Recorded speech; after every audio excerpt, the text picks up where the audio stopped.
Oke, bagaimana caranya negara melindungi? Ini dari Bahri ya.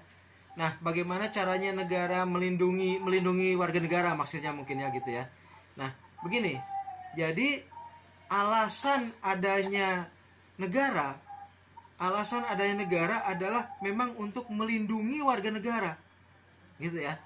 Alasan adanya negara memang untuk melindungi warga negara. Tadi kan sudah saya paparkan bahwa awalnya ada pemikir filsuf gitu ya, yang berpikir bahwa manusia itu dulu hidup dalam kondisi tanpa negara.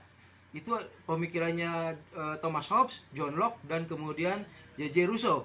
Nah, semua pemikir itu kemudian menyimpulkan bahwa manusia yang hidup dalam kondisi tanpa negara itu kemudian sama-sama berpikir untuk membentuk negara.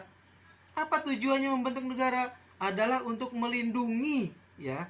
Bayangkan, dalam pemikiran Hobbes, manusia tanpa negara itu homo homini lupus, serigala bagi manusia lainnya. Setiap manusia serigala bagi manusia lainnya.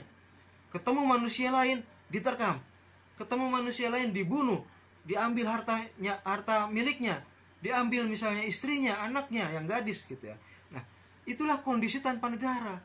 Nah, karena kondisi yang sangat mengancam itu, kemudian manusia berpikir harus hidup dalam negara, di mana di dalam negara itu ada yang melindungi, gitu ya, ada yang melindungi. Nah, dalam negaranya Thomas Hobbes, yaitu Leviathan, yang melindungi adalah Leviathan, sang raja yang sangat kuat, gitu ya. Nah, dalam negaranya John Locke, yang melindungi adalah konstitusi, gitu ya. Nah, kita tahu sekarang kita hidup di dalam negara yang berdasarkan pada konstitusi, ya kan? UUD 45. Maka yang melindungi kita adalah konstitusi dan aturan hukum di bawahnya. Undang-undang. Gitu ya. Kenapa dikatakan melindungi? Kalau misalnya Anda ada yang menyerang, menusuk misalnya seperti Syekh Ali Jaber yang kemarin ditusuk gitu kan. Nah, dia dilindungi oleh hukum.